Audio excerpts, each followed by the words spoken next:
சமீபத்துல ஒரு coming of age ஃபிலிமா வெளியான கேர்ள்ஸ் வில் பி கேர்ள்ஸ் படத்தை பத்தி தான் பார்க்க போறோம். படத்துடைய கதாநாயகி ஒரு ஸ்ட்ரிக்டான போர்டிங் ஸ்கூல்ல படிச்சிட்டு இருக்கக்கூடிய ஒரு பொண்ணு. இந்த பொண்ணு பள்ளியில தன்னுடைய சக மாணவர்களை காட்டிலும் படிப்புல கெட்டிக்காரியா இருக்கிறா. நம்ம ஸ்கூல்ல எல்லாம் சிலர் இருப்பாங்க இல்லையா, அவங்கள எல்லா ஆசிரியர்களுக்கும் பிடிக்கும். படிப்புலயும் சரி, படிப்பு சார்ந்த மத்த எல்லாத்துலயுமே சிறந்து விளங்கக்கூடியவங்களா இருப்பாங்க. அந்த மாதிரி ஒரு பொண்ணு தான் படத்துடைய கதாநாயகி. அதே ஸ்கூல்ல கதாநாயகிக்கு ஒரு பையன் மேல ஒரு ஈர்ப்பும் இருக்குது.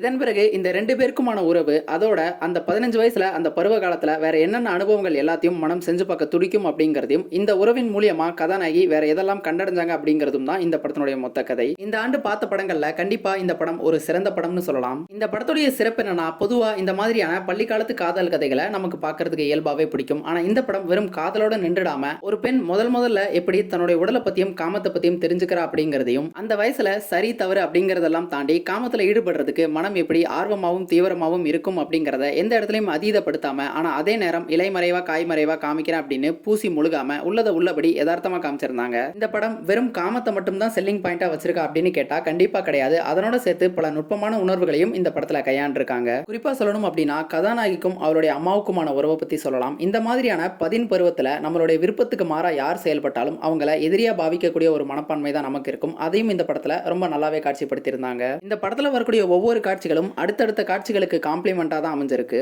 இந்த ஒட்டுமொத்த காட்சிகளும் ஒன்னா திரண்டு இந்த படத்துக்கு ஒரு ஆழமான முடிவை கொடுக்க உதவி இருக்குன்னு சொல்லலாம். படம் பார்த்துட்டு இருக்க நமக்கும் சரி, படத்துல இருக்கக்கூடிய கதாபாத்திரங்களுக்கும் சரி, அந்த முடிவு பலவித புரிதல்களை உண்டாக்கக்கூடிய வகையில இருந்தது. மொத்தத்துல இந்த படம் முன்னாடியே சொன்ன மாதிரி ஒரு சிறப்பான படம் தான். இந்த படத்தை பார்க்கும் பொழுது ஒரு சில இடங்களையாவது நமக்கும் நம்மளுடைய பருவகாலம் நினைவுக்கு வரும். கண்டிப்பா இந்த படத்தை தவற விடாம பாருங்க.